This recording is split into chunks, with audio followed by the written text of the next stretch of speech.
Bien, entonces el preámbulo de la Constitución dice que los representantes del pueblo de la nación argentina, unidos en una convención, y yo siempre pienso, porque me gusta un poco discutir las cosas, es que esos representantes eran en realidad una aristocracia, eran miembros del mundo de la ciencia, del mundo jurídico, clérigos, militares, ¿no?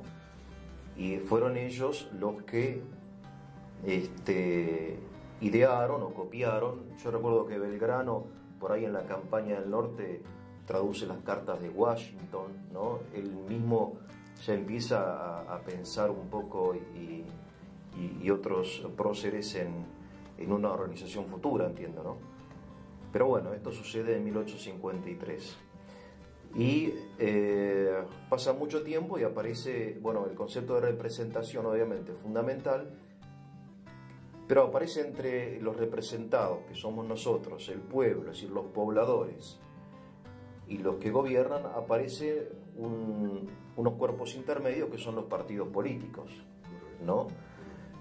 Y que tienen funciones determinadas, creo que están especificadas en la Constitución, en una reforma posterior, pero que por un lado uno dice,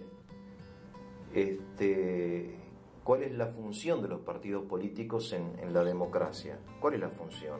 Bueno, justamente la función de los partidos es organizar justamente el qué hacer y cómo los pueblos van a manifestar sus opiniones, y cómo van a llegar a sus doctrinas y justamente cómo van a llegar a poder ser elegidos o en las elecciones de ese gobierno, ¿no?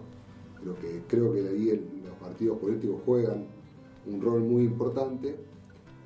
Los partidos políticos no están regulados en la Constitución, sino que esto obviamente se regula por leyes del Congreso, en el cual se establecen cuáles son los requisitos para poder funcionar, ¿no? Sí, de hecho en el texto original de 1853 ni se mencionan los partidos políticos, es muy posterior. Correcto. Se mencionan delegados de las provincias, no sé. Ahora, y esto tiene que ver quizá con la modernización que hablaba Alfonsín.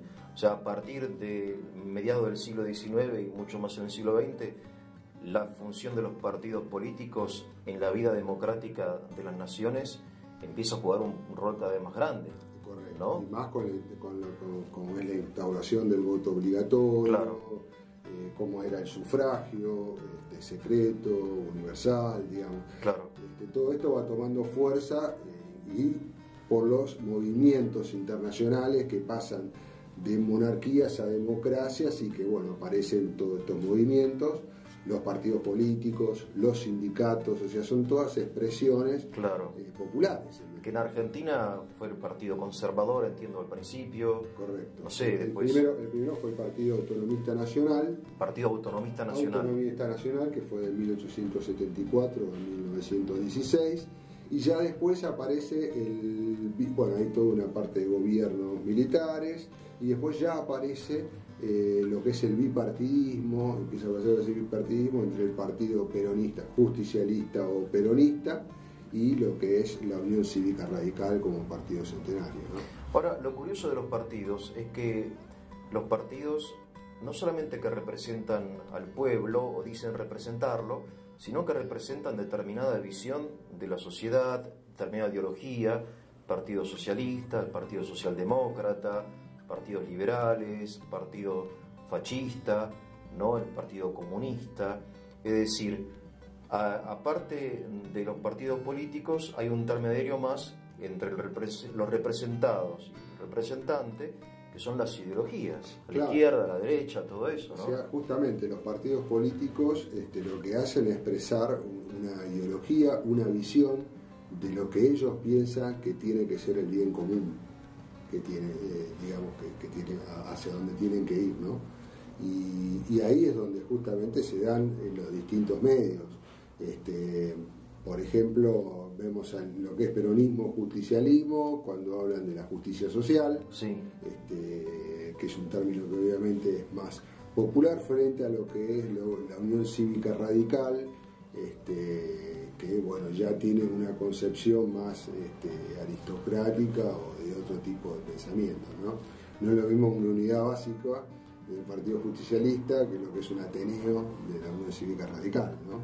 Y donde confluían distintos tipos de sectores. Claro. Ahora, la pregunta es, si los partidos, cada partido representa un sector de la sociedad, quiere decir que ninguno representa el bien común. Porque, a ver, yo digo, el Partido Obrero representa a los obreros, me parece bárbaro, pero como se llama Partido Obrero, está excluyendo de su plataforma, pregunto, ¿no? O si querés una objeción, a los que no somos obreros, a los que son profesores, a los que somos, no sé, curas, sí. A los abogados, ¿no? Hay como una sectarización de la sociedad. Los partidos políticos de repente juegan como una función de representar, pero no a todos, o a todos. Es una forma de ver cómo alcanzar el bien común a través de la función que debe cumplir el Estado. O sea, en el caso del socialista y demás, va a considerar justamente que el Estado tiene que cumplir una mayor función porque es el pueblo por el pueblo mismo, o sea, todo se funde en el pueblo. Entonces no hay este libre albedrío, no hay mercado, no hay libre mercado, el concepto de empresario es muy restringido, porque el empresario en definitiva es el Estado. Claro. Llevándolo al estado más puro, ¿no?, de socialismo. Bueno, todo eso obviamente está en constante tensión, o sea, el conflicto, esto también lo decía Alfonsín, ¿no?, y esto tiene que ver también con la democracia, con la participación.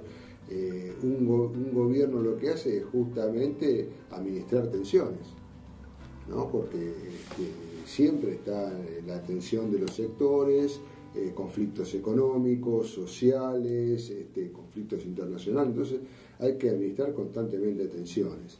Y acá justamente es donde juega, es importante el rol de la Constitución Nacional. Y claro, porque de repente la Constitución le pone un límite a la acción de los partidos. Exactamente. Me refiero, una ideología puede expresar en sus principios lo que quiera, por ejemplo, que la propiedad privada es mala, pero en la Constitución la propiedad privada viene afirmada, viene defendida, entonces se puede llegar al socialismo, pero hasta ahí, supongo yo, ¿no? Totalmente, porque la Constitución lo que tiene justamente es un sistema de pesos y contrapesos, sí, entre los tres poderes, ¿no? Entonces, frente a una situación de eso, ¿qué tendríamos? Primero, que supongamos que es el Ejecutivo que por decreto dice que se suprime la propiedad privada. Se suprime la propiedad privada. Va a haber un poder ejecutivo que justamente sacará un proyecto de ley o hará lo que tenga que hacer para justamente dejar sin efecto ese DNU o lo que sea, ese decreto de necesidad de urgencia. Sí.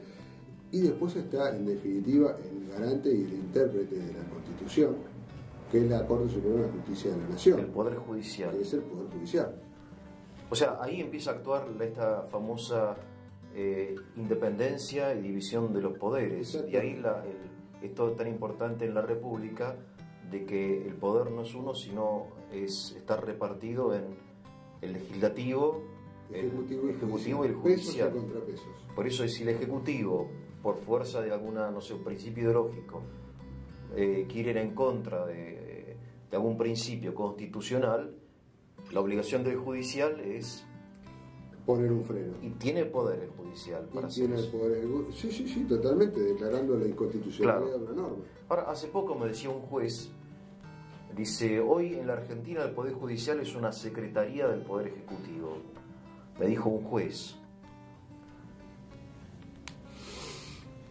Yo como abogado... No, te pongo... Digamos, yo que soy un abogado que juro por la juré por la Constitución, sí, y que creo en el Estado de Derecho, si lo dice un juez, tendría que pensar seriamente si él quiere seguir siendo juez, digamos, porque no es la función del juez ni la función del Poder Judicial.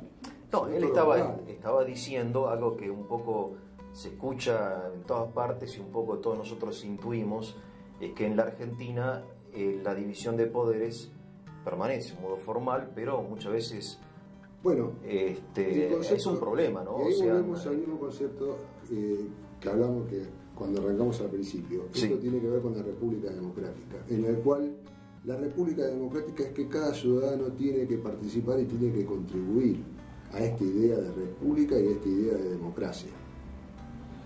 Y justamente se da a través de la modernización. Entonces, si un juez ve que hay algo que está mal, que es una escribanía, como muchos hablan del poder legislativo, sí, tendrá que utilizar los instrumentos para que justamente ello no suceda. ¿Cómo? Y bueno, como se ha hecho siempre, con denuncias, con pedidos de informe al Poder Ejecutivo, con denuncias hacia el Poder Ejecutivo o Poder Judicial. ¿Cuántas veces el Poder Legislativo sacó una ley y después se declaró inconstitucionalidad por la Corte Suprema? Muchísimas veces. ¿A instancia de quién? De un abogado, a instancia de un fiscal, a instancia de un juez. Pero esto es lo que hace justamente al sistema de pesos y contrapesos, ¿no? Que tiene que existir. Decir que no se puede, o que esto es, y es muy argentino. Es muy argentino, decir, bueno, sí, no se puede, no, y bueno, esta es la escribanía del gobierno, esto es la... Pero bueno, pero hay sistemas, la Constitución en eso es muy sabia. El problema no son las leyes en la Argentina, porque leyes hay muy buenas. El problema es cómo se ejercen esas leyes.